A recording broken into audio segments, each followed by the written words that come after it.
Yeah, there's always the grind in life. So some people do have these psychological feelings that makes them happy no matter what. They're just all-time happy. Their dopamine and serotonin levels are in check all the time, and they just feel good all the time. Other people are sort of manic depressive, where also called bipolar disorder, BPD. Oh, is that what it's called? Beautiful princess disorder is also the same as bipolar disorder. Never realized why I lost $10,000. I was down 13. Now I'm only down like 10. I was down to 8 or 6 earlier, but so beautiful princess disorder, also known as bipolar disorder.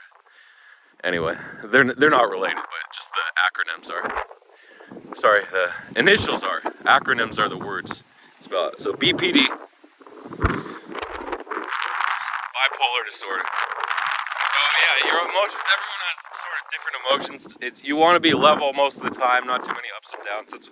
That's what I try to be. But usually, I'm like closer to down. I might be hitting like 5 or 10% below the mean, what I should be at most times. That's okay. I don't want to hit like 50% above and below. I don't want those wild swings. And sometimes I'll get like 30-50% below. Well, rarely. Usually after a big loss or a big miss. So really it depends what your baseline emotional level. Some people do take antidepressants, like Zoloft is obviously the most popular one. There used to be one before Zoloft. I was a kid in the 90s. What was it called? It was like the big one. They would say, hey, take it. I don't know. Oh, yeah, we can go this way. Cool. Oh, why not? Okay. She's just telling me where to go. Let's go this way. My. You're the leader, okay? You tell us where snakes are. You tell us where we have to go. I don't want to get taken out by her because she has to be in the lead. Hey guys. They might be tracking a coyote or something.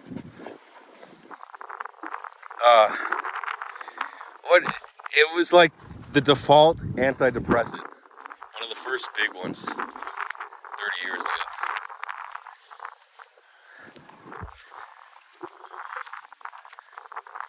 This thing has stepped on something.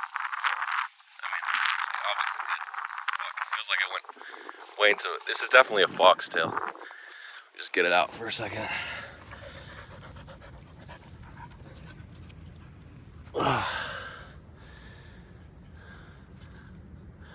Okay. It was in all the movies. They talked about it, all the commercials. And now it's gonna drive me crazy if I can't think of that antidepressant. Take some. Whatever. So, yeah, if you want to take antidepressants to level your mood, if they make you more efficient, if they make you work. So the fundamental belief is that being successful is what leads to happiness, and it's not necessarily the case. You just have to be goal-driven. You have to create a goal, and I think achieving that goal, whether it's a short-term goal like ordering DoorDash and having your food arrive after you hit the order button, right? Or something more longer, like making $10,000 in crypto, or making $1 million, or getting to 8 figures, what Karen's goal was a few months ago, and he hit it. But you have to set these goals, basically, if you want to stay happy, whatever it is. Short-term goals where you click something on your phone, whatever you click, it happens. Like you open an app, the app pops up. There you go.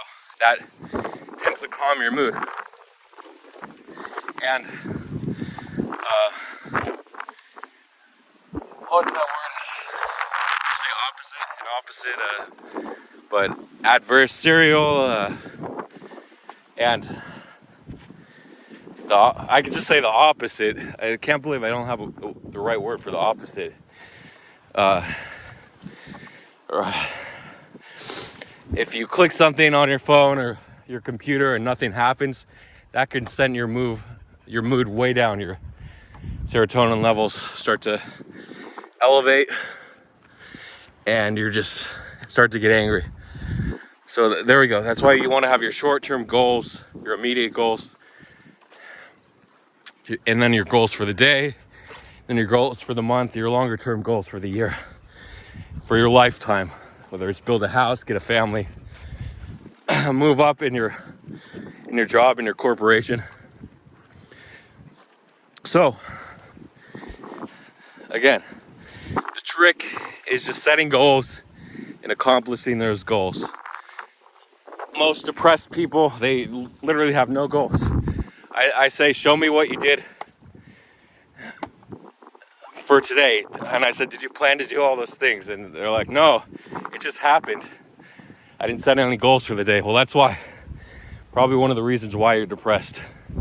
Some people are too depressed to even set goals because they don't care. If you're at that stage, oh well, maybe you do need antidepressants for the quick fix.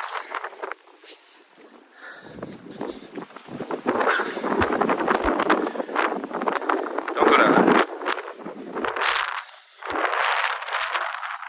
Still feels like a little sticky there. Whatever.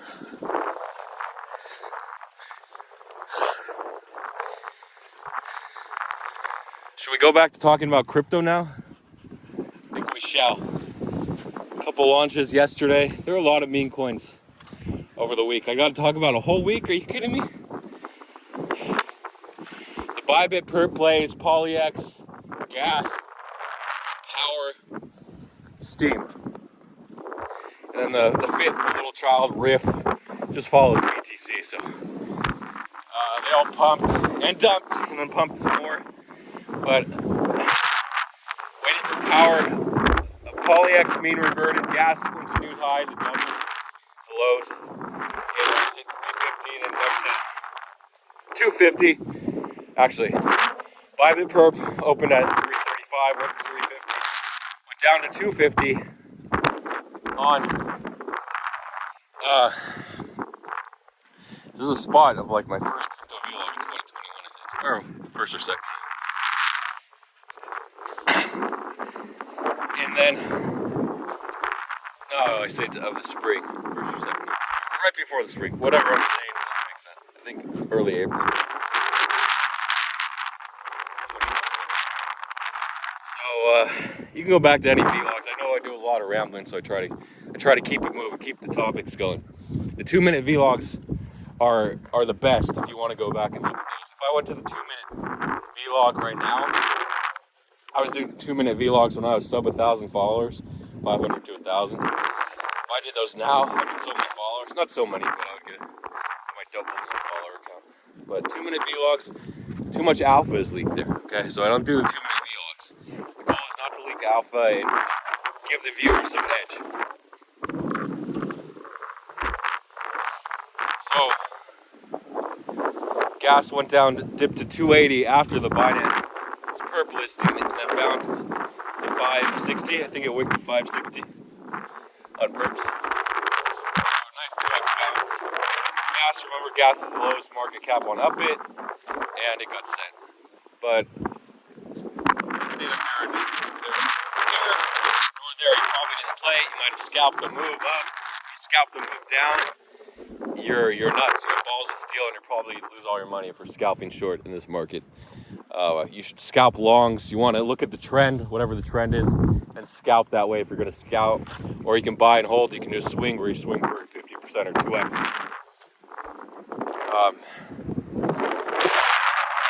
Polyx dumped from 33 cents to 19 cents and bounced to 28 cents. Incredible bounce. Mean reversion play.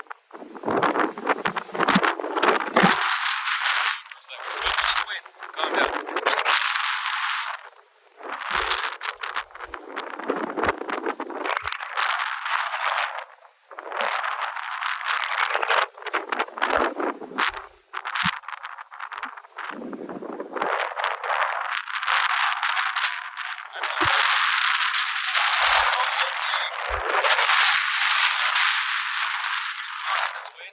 We can walk. Let's walk a little. Let's walk down. I guess fall is the pokey season. I thought summer was the pokey season when all the leaves die and weeds stick you. I don't know. After it rains, then these dead plants tend to become a little more softer. So it should be okay. Power hit 36 cents. No, pre-pumped at 36 cents, 37 cents before the listing. Wicked all the way to 49 cents, like an insta wick. And then back down to 22 cents, something like that. The dump on power was insane. I do think we get a sort of mean reversion at least to 30 cents. I'll be done at 30 cents. I'm not going to hold till 35. But you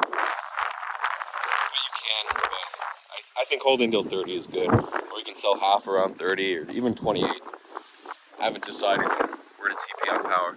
If Bitcoin runs this afternoon, tonight, tomorrow, yeah, I'm gonna lose a lot. Actually, what's that other one? Steam. So Steam got a Bybit per listing. It went to 30 cents. 30 cents or 29. I know it steamed up and then steamed down to, I think, 20 cents. I averaged in around 22 cents on Steam. So I'm hoping Steam goes back up. Other narratives on Saturday evening or Sunday morning, depending on where, if you're in Asia. We saw in Australia. Australia is a whole continent, Australia or Oceania. And yet, I hardly ever mention it.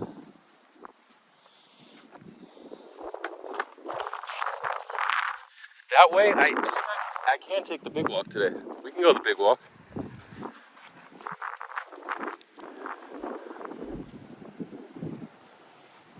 GameFi, SLP had a random wick from like 18 cents to 24 cents, 17 cents to 24, and then it bled all the way out to 18 and a half cents. You're like, okay, this is it, next flag, right? And then we were thinking, okay, Axis, the main token, so Axis is like Bitcoin, and the inflationary token is SLP. Well, ETH used to be inflationary, now it's deflationary. I don't know. Well, the 2.0 merge, I think it made Ethereum deflationary. When was that? That was a year ago? September 2022. I talked about the ETH merge forever. I don't know, but go back to the Shanghai fork. So Axis and SLP. SLP is the gain, the reward token in the Axie Infinity crypto gaming ecosystem, which was the number one game. I don't know if it still is. It might still be. We had all these farms in Southeast Asia, Indonesia, Vietnam, Thailand, Cambodia, Malaysia, where people were actually making a living. They were earning like $20 a day, which was above the average wage of $10 a day or $5 a day.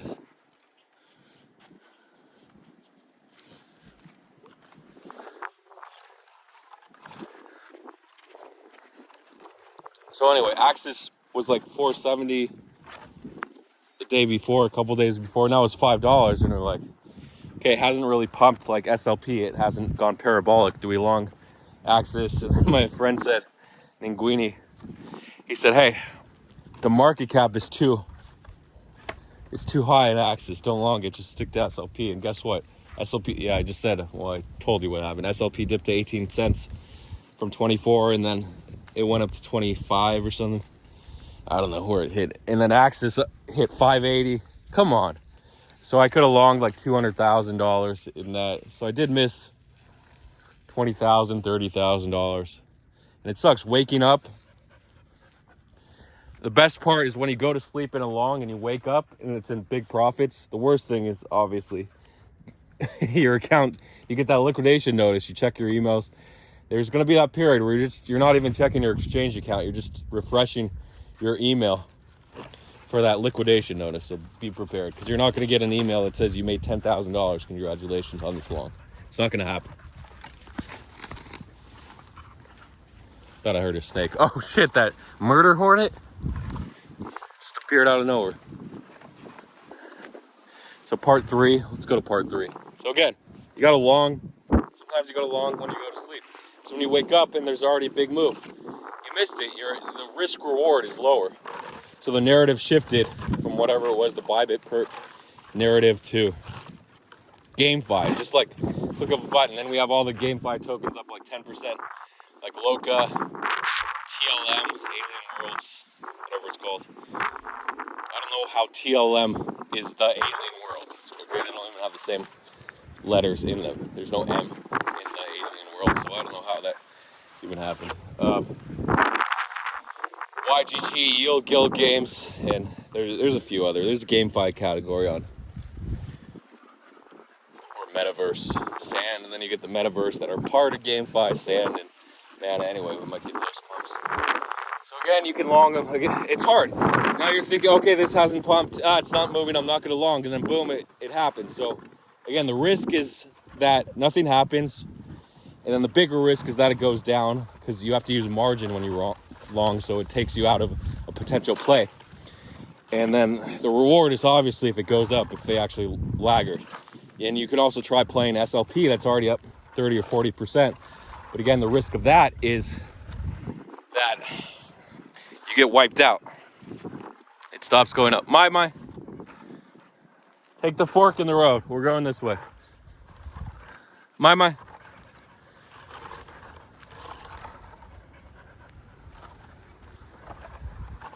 I almost went that way. I'll go this way. So we got to go up and around, then we'll go home. So part 3 coming up.